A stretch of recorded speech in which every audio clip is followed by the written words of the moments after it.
Hello and welcome to CareSmartz360 On Air. I'm Erin Cowell, sales consultant at CareSmartz360. Why does home care so often begin as a response to crisis instead of planned aging? Tasha Beckman works directly in the space before the crisis. Through her work guiding families through aging transitions, she helps uncover the early signs, conversations, and decisions that shape how aging unfolds. Her perspective sits at the intersection of family readiness, transition planning, and long term decision making.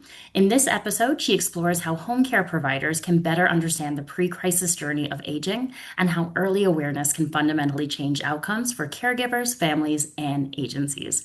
Welcome to the podcast, Tasha. Thank you very much. I appreciate the invitation. Absolutely. So I'll jump right into this. Our first question: most families only engage with home care during a moment of urgency. From your perspective, what does the pre crisis stage of aging actually look like? Honestly, it's invisible because nothing looks wrong yet. Mom's still living on her own, dad's still driving. Everyone assumes there's plenty of time for any conversation. But to me, the quiet stretch is exactly when the real work should be happening. Organizing information, having the conversations, getting clear before anyone has to. It's all about knowing your options before you're in crisis mode and it's no longer optional. I actually wrote a book to support that because I've watched too many families forced to make decisions with no information to go on. A hospitalization or a death hits, and suddenly everyone needs to know things they never thought to ask. Where are the documents? What accounts exist? Who is the attorney? What insurance policies are there? Where do they live? What medication does mom take? Which bills auto draft every month? Who's going to take care of the family pet? The pre-crisis stage is your chance to gather all of that with the person who actually knows it and while they're still here and able to tell you, right? We don't want to wait until it's too late for that. When families wait for an emergency, they're not just managing a care need, they're solving a puzzle at the worst possible moment. The goal was never to prepare for the crisis. It's to create peace before everyone shows up. Absolutely. And you're right. People just don't think about that early on. Right, What are the right. early signals that families often overlook when aging is changing, but no one yet is Oof. naming it as a care need? Yeah, the signs are really quiet and they're easy to wave off. So mail starts piling up, statements go unopened, the little household repairs don't get done. A parent asks the same question about a bill or an appointment two or three times. Like my dad showed early onset and he started asking, what time do we leave for church? Now, my parents had gone to the same church for over 20 years. This is the same service, but he kept asking that again and again. And it added to the confusion of what's really going on? Do you not want to go? But when that starts happening again and again, it's an early sign. And slowly, adult kids become the keepers of more and more. What worries me usually isn't the physical change, because that's really apparent. It's the information gap that starts to open up underneath that. Mm. I typically ask families one simple question. If something happened tomorrow, would you know where everything is? Almost no one does. They don't know where the documents are, how the accounts are titled, who needs to be called, or what would suddenly land on their shoulders while they're still trying to live their own lives at the same time. These aren't filing problems, they're early signs that it's time to talk. While everyone can still do it calmly instead of in a hospital hallway, or even worse, waiting until after you can't get the answers because your loved one is no longer here. Right. Yeah. And how do family dynamics influence whether decisions are made early and calmly or later under pressure? Yeah, dynamics matter more than anything else, really. And it's usually not about love. Most families have plenty of that. What they're missing is structure. Everyone assumes someone else has it handled. The kids figure a sibling knows. The parents figure they'll get around to sharing it someday, and nobody wants to bring it up because raising it feels pessimistic, like you're rushing your parents towards the end, and there's this whole morbid conversation that you want to avoid. Then something happens and everyone's scrambling at once.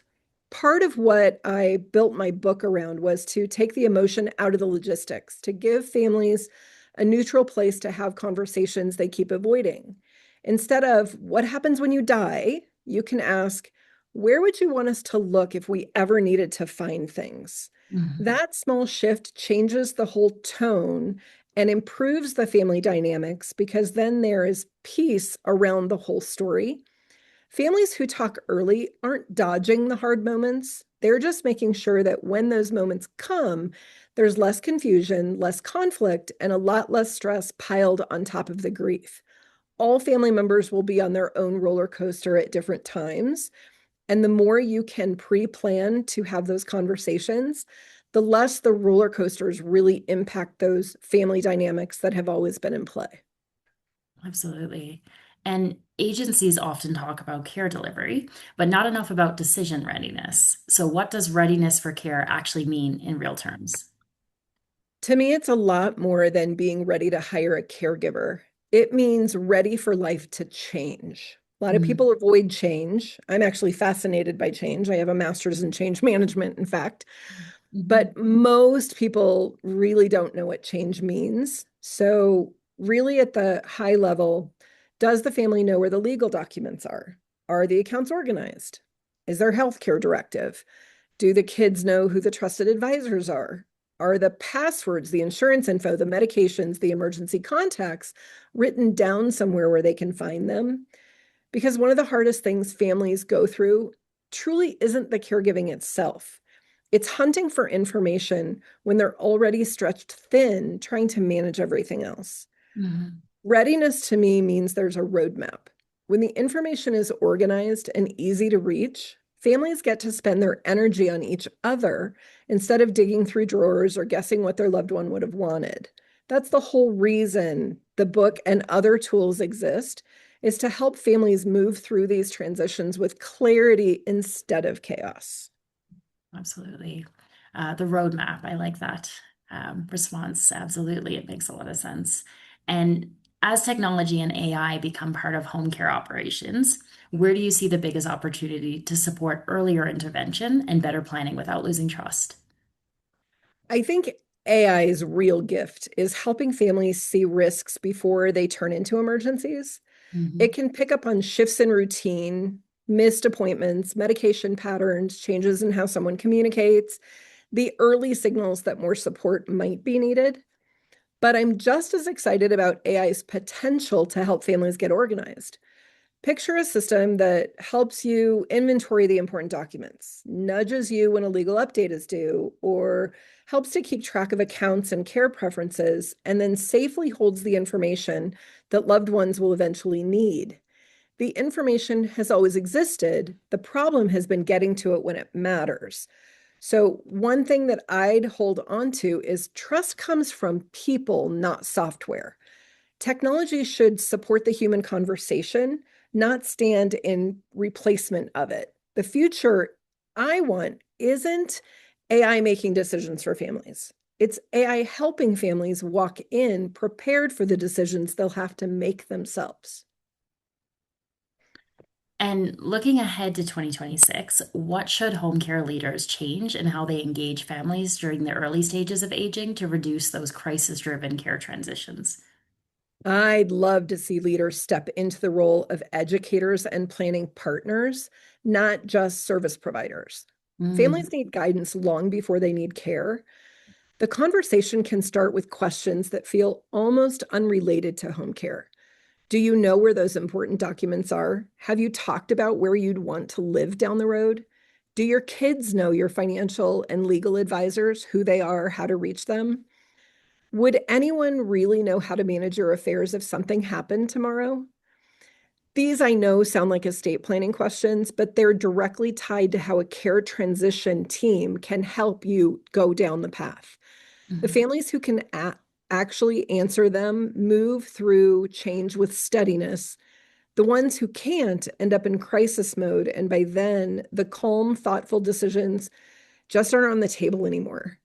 If home care leaders could start the conversation early, They're not selling a service. They're giving families the one thing they can't get back once an emergency hits, and that's time to prepare.